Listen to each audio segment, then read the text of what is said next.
you like that? Pretty cool, huh? All right, I'm going to talk to you about earth balls here again.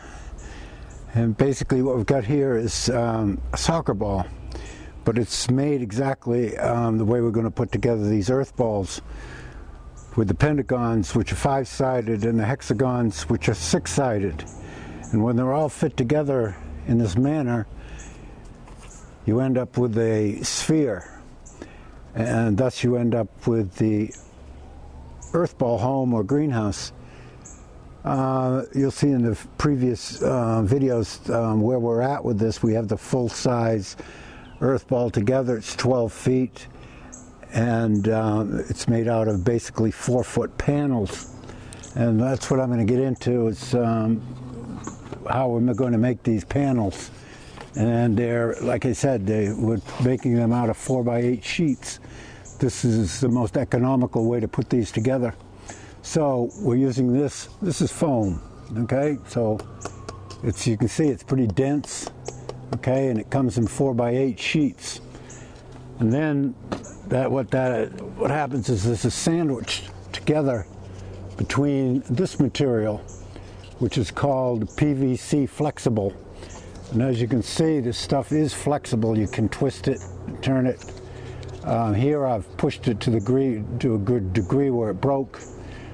Here I've put 2 bends in it so that we get our 18-degree angle when we're connecting our hexagons and pentagons. This is going to be like 4 inches wide. And then we have these self-tapping screws and barrels that connect the thing. And that's what this screw is. It just goes through the hole in your connecting the hexagons and the pentagons at each seam, and so it'll be screwed and glued together. And anyway, this is the outside material that we're going to be using. Here's another example of it. This is probably 3/4 inch foam, and what we're going to be using is 2-inch foam. So the foam you see here in the middle is going to be 2 inches thick instead of this 3/4 thick. Then these panels, like I just showed you, they come in different colors and whatever, are glued on the outside of the foam. Thus it gives a very strong surface here. This is pretty strong. You can't break it. I can't even bend this a little bit. But it is going to be flexible enough for us to put our hexagons and our pentagons together. Here's another example of it, and this is with like 1/4 inch foam with a solid outside. And it goes up to 3 inches of foam inside of this. So we have a choice of 3-inch, 2-inch, 1.5 inch, 3/4, 1/2 inch, 1/4 inch foam in the middle, and then faced. So what you end up with is, on the inside and the outside of the earth ball, you have a finished surface. And that could be painted if you wanted to, but there's no need for it. And I had some writing in felt marker on this piece here, and with a little soap and water I was able to wash it. So your inside and outside panels will be washable. And then what you do with these hexagons and pentagons, as you see here in the ball, what you do then is you just cut out for your windows. So you could have hexagon windows. You can be made out of plexiglass, and they're inserted into here. They could be round. As you see in one of our videos, it shows a round hole that we've placed in the top of it for a skylight. Or you can place your windows and doors in the hexagram. And you'll see this in other videos. So I just wanted to run that through you. So basically we have the foam, and then we have the material that covers the foam. It's thin. It's about probably 1/4 inch thick, and it goes on top of the foam. You should get your little sandwich here, and you can eat it if you want to. It's a nice sandwich, but it's going to make a nice durable and strong, probably 100-year lifespan on this with these materials, so I've been told. Now I hope they're right, but even if we only got 50 years out of here, that's a long time for your house to stay in good shape. as far as the basic structure falling apart. It probably won't do it. It's been tested in salt water and fresh water, so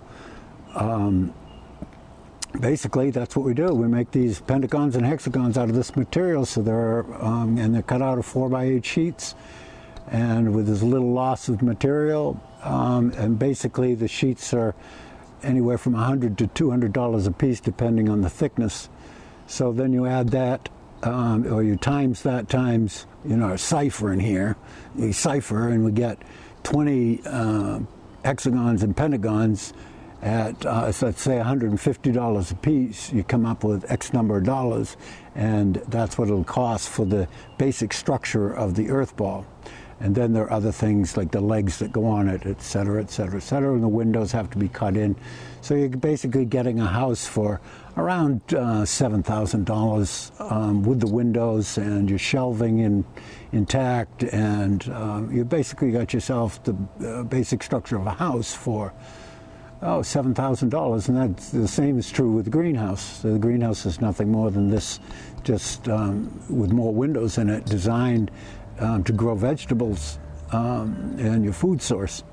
So between the earthball home abode and the earthball greenhouse, you'll have a way to live and eat, and it's fairly inexpensive, so you won't need much of a job to make the payments on this, because you're talking about payments. This is all self-contained. Refrigeration, the $7,000 I was talking about, includes the refrigeration unit and your compost toilet and all those other things that are necessary for your basic home.